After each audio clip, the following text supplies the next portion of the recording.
Be careful who you take your deen from. This statement is one of those statements that is loaded. And this statement is used by people in a good sense. And of course, it's taken from the Salafī.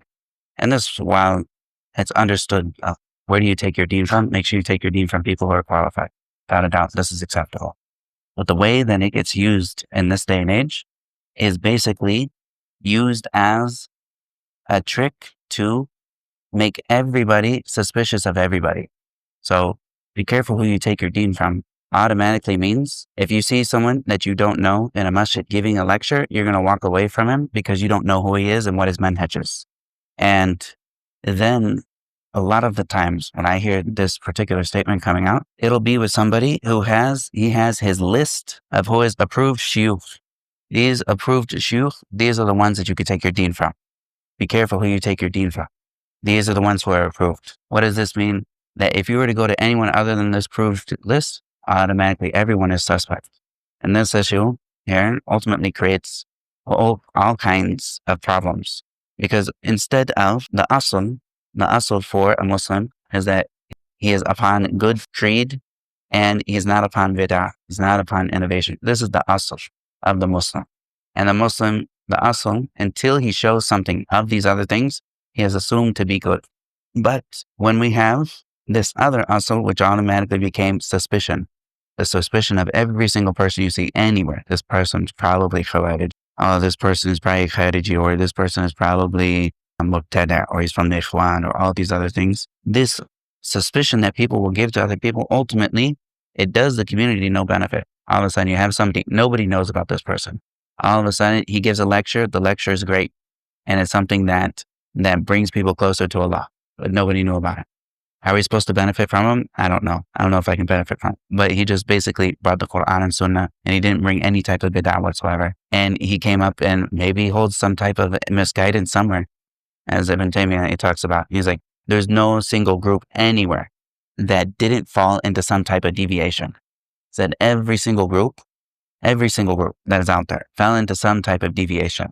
And it's important for us to not assume that we aren't ma'soom. Every single person out there, whatever they are, there's always going to be something that's deviant.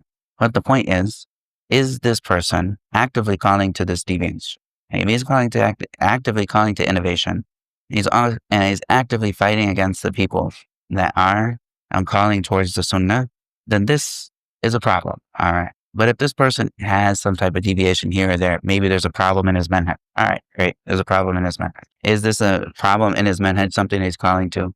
Is it something that is, that everybody is going to see? And like some of the things that I heard, like some of the people, they will basically, you will find these jarh and ta'dil people going out there. And basically I looked up one sheikh and I was wondering, like I hadn't heard about him before. And I saw the jarh and ta'dil people, they got to him. What did they get to him? He tells too many stories. And it's like, and then they brought a quote from Sheikh Salih al-Fawzan, Hafidhullah Ta'ala. They brought it and he says, beware of the storytellers. And then they say, oh, he's a storyteller, so beware of him. And like, this is not how you use the aqwal of the ulama. You don't just take a umum that someone says and then just put it onto the individuals and say that he's talking about so-and-so and he warned us against this guy. Allah musta'an. So it's important. If you can find benefit from people and there's no apparent deviance in his creed and whatnot, then benefit from this person and benefit from him. And having this extra suspicious way of looking at every single person is ultimately, it's more harmful than it is helpful.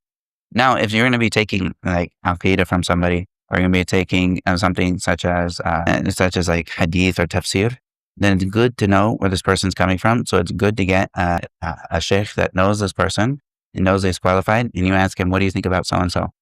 For your personal benefit. This is good. And this is what is always recommended if you're going to be taking a lot of ilm from somebody. But to benefit from someone's reminders, to benefit from someone talking about tawbah, to benefit about somebody who is calling you away from doing evil into doing good, then this is something that's great. It's great. Maybe the guy is Ash'ari. Okay, is he calling towards it? Is he calling against? Is he saying every single Wahhabis are mujassad and blah, blah, blah, blah, blah? Or is he just merely calling people to good and he doesn't even know very much about that?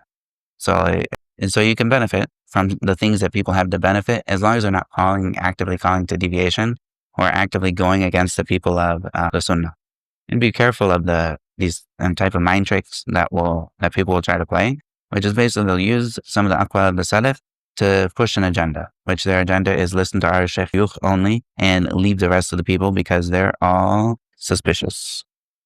Wallahu ta'ala a'lam. Assalamu alaikum wa rahmatullahi wa barakatuh.